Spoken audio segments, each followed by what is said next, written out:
madaxweynaha jamhuuriyadda Soomaaliland mudane Muuse Biixi Cabdi oo wali ku jira safarkii shaqo ee ku joogay dalka Mareykanka ayaa wareysi gaar ah siiyay idaacadda National Public Radio ee dalka Mareykanka waxaana madaxweynaha jamhuuriyadda Soomaaliland wax laga weydiiyay in baasaboorka Soomaaliland yahay kan uu ku tagay dalka Mareykanka ayaa madaxweynaha jamhuuriyadda Soomaaliland mudane Muuse Biixi Cabdi waxa uu kaga jawaabay Yes. But they have not, they asking me a lot of questions. balse waxa la weydiiyay su'aalo badan oo ku saabsan arrimaha baasaboorka waxaanu sheegay in aanan haysan baasaboor kale oo aan ka ahayn kan jamhuuriyadda Soomaaliland ee aan imka ku imid dalka Mareykanka ugu dambeyn arintaasi waa la maareeyay ayuu yiri madaxweynaha jamhuuriyadda Soomaaliland mudane Muuse Biixi Cabdi. And I have no another passport. So we managed.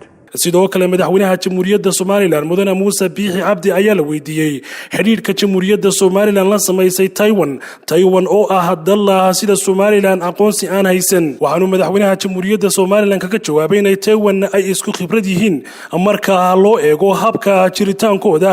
Taiwan and Somaliland they have the same experience.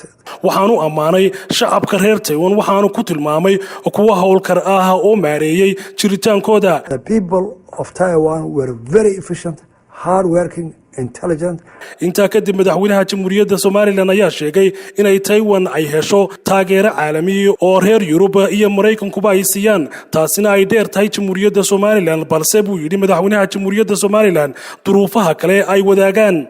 The United States and the Europeans were supporting them in security and economically. madaxweynaha jamhuuriyadda Soomaaliland mudane Muuse Biixi Cabdi ayaa sidoo kale waxa la weydiiyay Soomaaliland waxa dhab ahaantii ay uga dhigan tahay inay ictiraaf caalami hesho waxaanu madaxweynaha jamhuuriyadda Soomaaliland mudane Muuse Biixi Cabdi kaga jawaabay arintaasi mid laga maarmaana.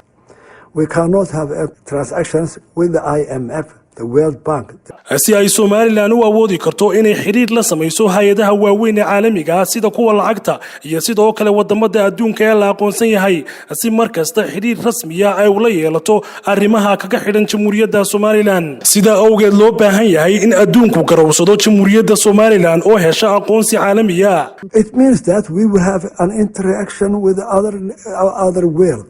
dhanka kalena madaxweynaha Soomaaliland ayaa soo hadal qaaday Shiinaha oo uu sheegay in Soomaaliland aanay col lahayn Shiinaha balse ay isku dayayso sidii qadiyada iyo madaxbannaanideeda ay ugu soo bandhigi lahayd.